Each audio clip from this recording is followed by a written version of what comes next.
ओजन ह्रास जोग करने उचित ना जिम करने उचित। गोटे पटे जोग अच्छी जार मूल हजार हजार वर्ष पुराना। यार अभ्यास शरीर एवं मन को संतुलित करे एवं अभ्यंतरीण परिवर्तन आने। अन्यपटे जिम अच्छी जहाँ तीव्र झाड़ एवं सीधासख चर्बी जालिबा कार्य प्रदान करे। एबे प्रश्न होची जदि आपण ओजन ह्रास करने को चाहती तेबे आपण जोग को ग्रहण करने उचित ना जिम जावा उचित। गवेषणा दर्शाउची जे उच्च तीव्रता व्यायाम शीघ्र कैलोरी नष्ट करिबो, तेणु प्रारंभिक ओजन ह्रास पई जिम अधिक प्रभावशाली।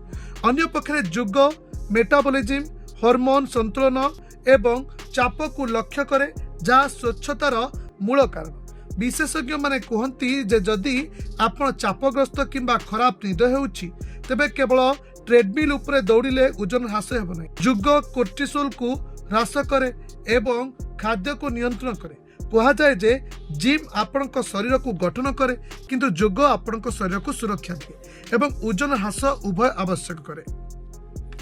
आपण शरीर एवं आवश्यक उपरे आधारित आपण शरीर एवं आवश्यकता उपरे आधार करी जिम किंबा जोग आपण भल कि नहीं ताहा निश्चय करतु। जोग केबे भल थाइरॉइड पिठी जंत्रणा गंठी जंत्रणा हेउतिले जोग एक उत्तम विकल्प।